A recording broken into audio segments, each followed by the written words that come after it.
안녕하세요. 인베스텍 스터디메이트입니다. 오늘은 2022년 LH 기존 전세임대 공고 스터디 해보겠습니다. 특별히 신용하고 무관하고 신용불량자도 신청할 수 있는 LH의 보증금 지원 혜택, 대출 개념이라 보시면 되겠죠. 1%에서 2%대 이하의 저렴한 금리로 신용하고 무관하게 지원하는 건데, 물론 신청 자격에 제한은 있습니다. 보통 취약계층, 수급자, 한부모 가족, 장애인 저소득 가구, 주거 지원 시급 가구 이런 분들만 이번에 1순위로 모집을 해서 좀 아쉬움은 있습니다만, 어려운 환경에 있는 분들에게 작게나마 버팀목이 되었으면 좋겠다 하는 기대를 합니다. 우선 신청하는 분들이 다 당첨될 수는 없지만 시청하시는 분, 구독하시는 분들에게 조금이라도 당첨에 도움을 드리고자 영상을 제작했습니다. 우선 LH 청약센터 접속하시고 매입임대 전세임대 창에 임대 정보 접속하시면 공고를 확인할 수가 있고요.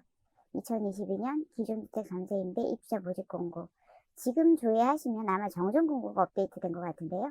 이 경로로 검색해서 2022년 기존주택 전세임대 공고명을 찾으시면 됩니다.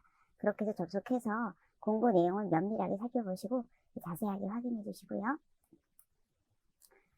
사업 대상 지역은 수도권을 포함한 아래 이 지역입니다. 물론 전국이라고 표현을 했지만 인구가 8만이 되지 않는 지역은 공급되지 않는 경우가 있기 때문에 보시고 본인이 거주하는 그 지역에 해당되는지 보시고요. 해당 거주지 동사무소로 접수 기간 내에 접수하시면 됩니다. 지원 한도액은 수도권은 1억 2천만 원이고요. 광역시는 8천만 원, 기타 지역은 6천만 원입니다. 지원 한도액 범위 내에서 전세보증금의 2% 또는 5% 중에 본인 부담을 선택합니다. 1억 2천에 2%, 1억 2천에 5% 또는 8천에 2%, 8천에 5%, 6천에 5%, 6천에 2% 이렇게 보증금의 그 5%나 2%가 본인이 부담한다 그런 뜻이죠. 임대보증금은 지원 한도액, 방금 말씀드린 이 지원 한도액 내에서 전세보증금의 2%나 5%를 본인이 부담합니다. 전세금에서 임대보증금을 뺀 나머지 금액에 대해서 연 1에서 2%의 이자를 입주자가 부담을 합니다. 보증금 규모에 따라서 적용되는 금리가 달라지는데요. 4천만 원 이하는 연 1%, 4천만 원 초과 6천만 원 이하는 연 1.5%, 6천만 원 초과는 연 2%입니다. 우대금리를 적용받는 대상이 있는데 미성년 자녀 수에 따라 그 금리를 우대해드립니다. 물론 최저금리 1%대를 내려갈 수는 없고요. 자녀 수에 따라서 우대금리 적용해드립니다. 생계의료급여 수급자 0.2% 우대금리 적용해드립니다. 물론 최저금리는 1% 유지합니다. 임대기간은 2년입니다. 최초 임대기간 경과 후에 2년마다 2년 단위로 9회 재계약이 가능하다는 거죠. 최장 20년 거주할 수 있습니다. 그리고 2년마다 재계약할 때 그 소득 자산 기준을 충족하지 못할 경우에 임대보증금과 임대료가 할증이 부과될 수 있습니다. 그리고 아주 반가운 소식입니다. 재계약 당시에 만 65세 이상 고령자 또는 중증장애인 계약자는 재계약 횟수를 제한하지 않습니다. 아주 좋은 소식이죠. 고령자나 중증장애인은 계속 이 임대 거주 조건만 충족이 되면 계속 살아계시는 동안은 지원을 받으신다. 너무 도움이 되는 좋은 소식입니다. 신청 기간은 7월 26일에서 8월 3일 사이에 주말 공휴일 제외하고요. 주민등록지 행정복지센터 동사무소죠. 또 읍면동 사무소에 신청을 하면 됩니다. 신용하고 무관합니다. 신용불량자도 신청이 가능합니다. 자, 임대 조건에 대한 부분들 설명해 드리겠습니다. 전세만 가능한 건 아니고요. 보증부 월세나 월세주택은 그 주택 소유자와 합의를 해서요. 전세주택으로 전환해서 계약을 체결할 수도 있고, 또 이제 임차인이 원할 경우에 그 기본 보증금 외에 주택 소유자에게 지급하는 월세를 입주자가 부담을 하고 1년치 월세에 해당하는 금액을 보증금으로 추가 납부하는 경우에 보증부 월세주택도 지원이 가능합니다. 쉽게 말씀드리면 1년치 월세를 보증금조로 확보를 하겠다 그런 뜻이죠. 그렇게 해서 그 임대보증금 본인 부담금에 1년치 월세를 포함을 해서 계약을 한다. 이렇게 보시면 되겠습니다. 대신에 수도권은 60만원, 광역시는 45만원, 그 외 지역은 40만원 한도의 보증부 월세는 입주자가 원할 경우에 3개월치 월세에 해당하는 금액만 입주자가 부담을 하고 9개월치 월세는 임차료 지급보증으로 대체 가능하다. 12개월 월세를 한 번에 보증금으로 부담하시는 게 좀 많이 부담되실 수 있잖아요. 그래서 요 금액 한도 이하의 월세일 경우에 3개월치만 본인이 부담하고 9개월치는 임차료 지급보증으로 대체 가능한데 선택사항입니다. 임차료 지급보증이란 임차인이 임대인에게 월세를 지급하지 못할 경우에 이를 책임지는 보증상품을 말합니다. 선택사항입니다.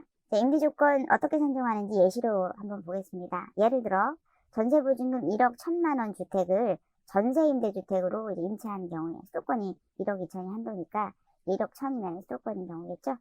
그랬을 때 임대보증금 본인이 부담하는 금액은 1억 1천의 5%나 2%를 본인 부담으로 선택할 수 있다고 했잖아요. 1억 1천의 5%로 본인이 부담할 경우는 1억 1천의 5% 금액이 550만원입니다. 본인이 550을 부담하는 거고요. 2% 본인 부담을 2%로 선택했을 때는 1억 1천의 2%를 본인이 부담하는 거니까 220만원이 임대보증금 본인 부담금이 됩니다. 그래서 월세를 계산하는 그 방식은 전세보증금 1억 1천 빼기 임대보증금 본인 부담금 그리고 곱하기 연 2%면 이제 2% 나누기 12 해야지 계산이 되잖아요. 550만원 5%로 부담한 분은 계산을 할 때 1억 1천 빼기 550만원 곱하기 2% 나누기 12 하면 이제 월세가 계산이 되고요. 본인이 5%를 부담했을 때 계산하는 방식입니다. 매달 월임대를 17만 4,160원을 납부하시는 거고, 그리고 2% 220만원 부담으로 했을 때는 1억 1천 빼기 220만원 곱하기 2% 나누기 12 이렇게 했을 때 월임대료가 계산이 되죠. 그러면 17만 9,660원이 월 임대료가 됩니다. 이 금액은 LH로 임차인이 납부하는 금액입니다. 또 전세가 아니라 이제 보증부 월세로 계약할 수도 있잖아요. 그 경우는 예시를 들어드리면 이제 수도권 경우인데요. 전세보증금 8천만 원에 월 25만 원으로 이제 보증부 월세로 전세임대주택으로 임차하는 경우는 지급보증을 선택한다 했을 때 임차료 지급보증이라는 것은 임차인이 임대인에게 월세를 지급하지 못할 경우에 이를 책임지는 보증상품이라고 말씀드렸잖아요. 그래서 지급보증을 선택한 경우는요. 임대보증금 8천에 대한 5%면 이제 400만 원이잖아요. 여기에다가 3개월치 월세 해당액 25 곱하기 3하면 75만 원 되죠. 그렇게 하면은 보증부 월세 때는 그 보증금 5% 플러스 3개월치 월세 해당액 더했을 때 본인 부담금 임대보증금이 됩니다. 그리고 예를 들어서 2%로 본인 부담을 했을 때 선택을 했을 때 임대보증금 2%로 했을 때는 8천에 2%면 160만 원이잖아요. 여기다가 3개월치 월세 해당액 75만 원을 더해서 그 235만 원이 되는 거죠. 그러면 이제 월임대료 계산할 때는 앞에서 본 것과 똑같이 계산 방식에 따라 5%로 부담한 경우는 8천만 원 빼기 475만 원 곱하기 2% 나누기 12 하면 매달 월세가 12만 5,410원이 되고요. 그리고 2% 본인 부담했을 때는 8천만 원 빼기 235만 원 곱하기 2% 나누기 12 12만 9,410원 이 금액을 LH로 매월 납부하시는 거고, 또 매달 월세는 집주인에게 입금이 돼야 되겠죠. 보증부 월세일 때. 예, 그렇습니다. 그래서 입주자가 기본 임대보증금 외에 추가로 부담하는 전세보증금이 있는 경우에는 추가로 부담하는 전세보증금 중에서 3개월치 월세 부족분만 추가로 부담한다. 보증부 월세일 때 지급보증을 선택했을 때는 3개월치 월세 부족분을 이제 부담을 해서 그 보증금에 가산을 하고 나머지 9개월치는 지급보증으로 한다. 네, 그렇게 보시면 되겠습니다. 또 지급보증으로 선택하지 않은 경우도 있을 수 있겠죠. 네, 지급보증을 선택하지 않고 월세 12개월치를 본인이 다 부담하겠다 할 경우는 예를 들어서 조금 전에 이제 임대보증금이 5% 400만 원, 예, 8천에 5%니까 400만 원이죠. 그리고 12개월치 25 곱하기 12 하면 300만 원 되죠. 그래서 이 두 개를 합하면 700만 원이 본인 부담금이 되는 거죠. 임대보증금. 그리고 임대보증금 2%를 선택했을 때 8천에 2% 160만 원에다가 12개월치 월세에 해당해서 300만 원 더하면 460만 원. 네, 이렇게 해서 월임대료 계산 방식 앞에서 설명해 드렸잖아요. 네, 그래서 월임대료 요금은 LH로 납부를 하는 거고, 그리고 매달 월세는 집주인에게 납부하는 거죠. 그래서 이제 보증부 월세일 때는 지급보증을 선택하지 않을 때는 월세 12개월치를 본인이 부담을 하는 거고요. 지급보증으로 선택했을 때는 3개월치에 대한 부분만 본인이 부담을 하고 9개월치는 지급보증을 한다. 이렇게 보시면 되겠습니다.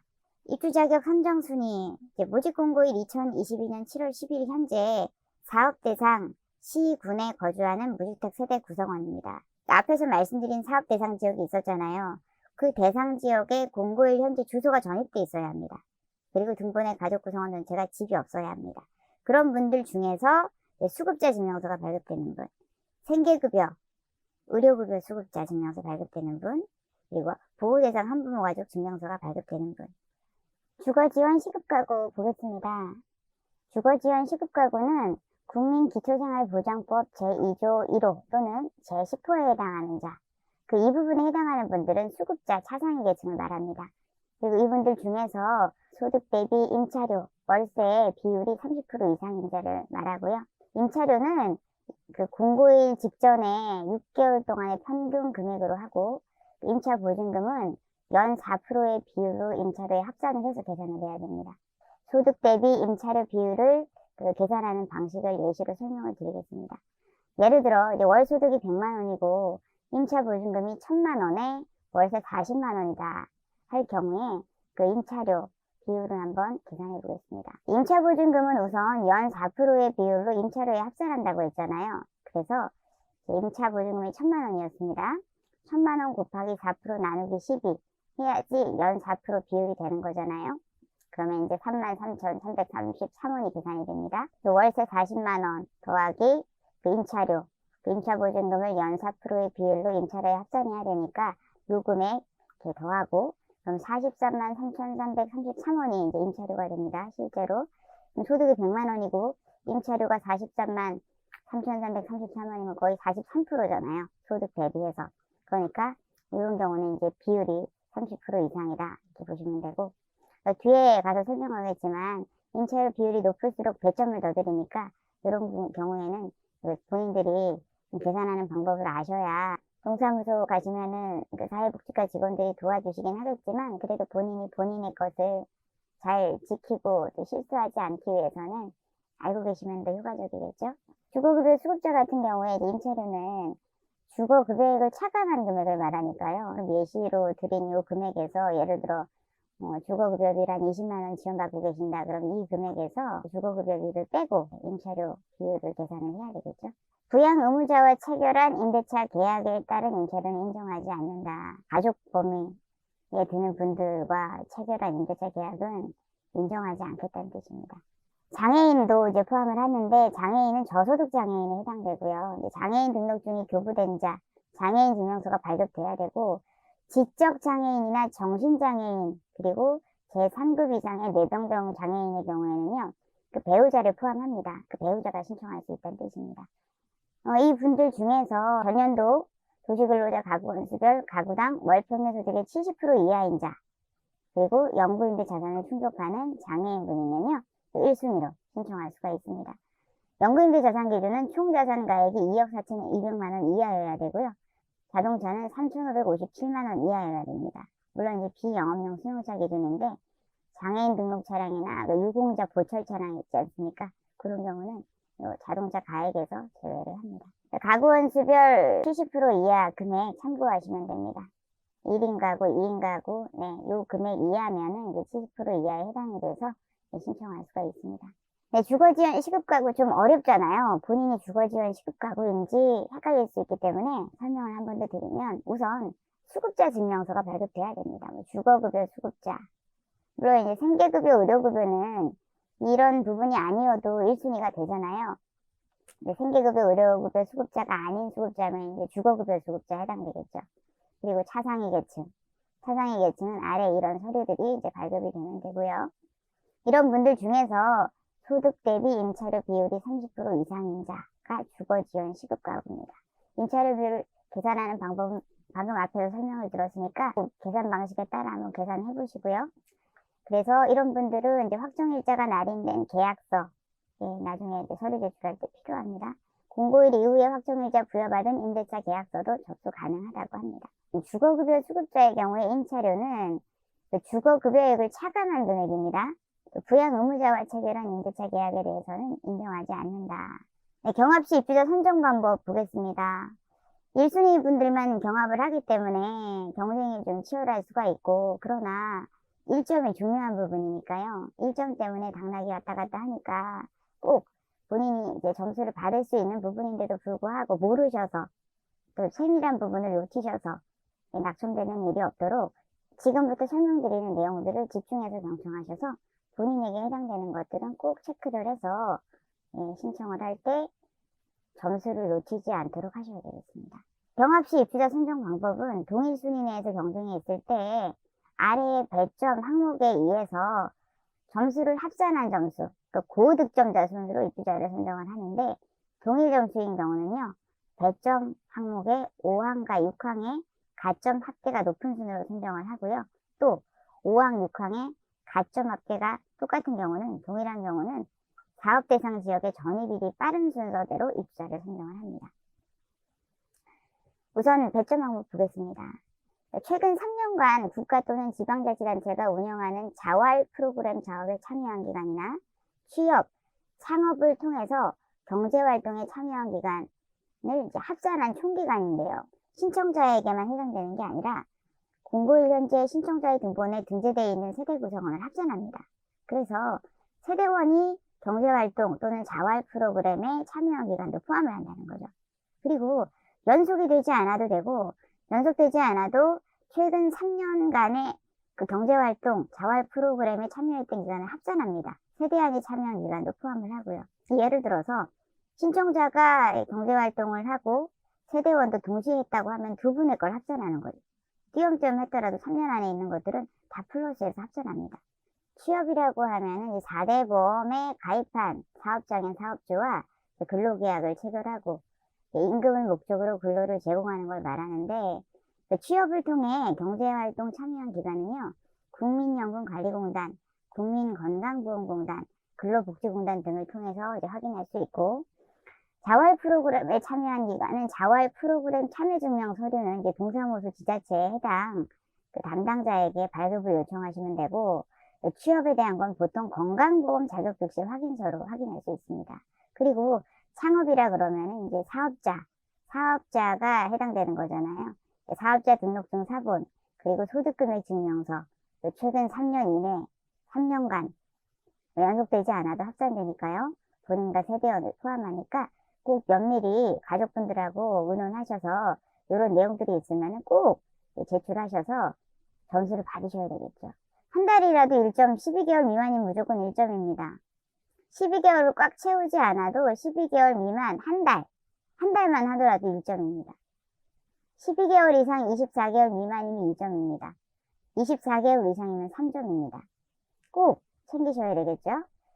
두 번째 배점 항목 보겠습니다. 입주자 선정 기준일 현재까지 신청인이 해당 사업 대상 지역에 연속적으로 거주한 기간입니다. 연속적인 기간입니다.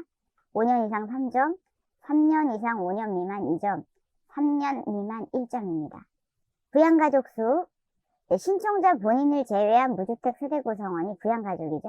3인 이상 3점, 2인 2점, 1인 1점.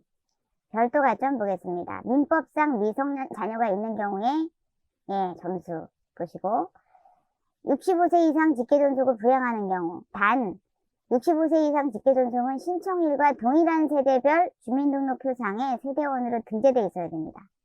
또 배우자의 직계존속, 배우자의 부모님, 조부모님도 포함을 합니다. 본인 등본에 등재되어 있어야 됩니다. 65세 이상 직계존속은 본인 등본에 등재되어 있어야 됩니다.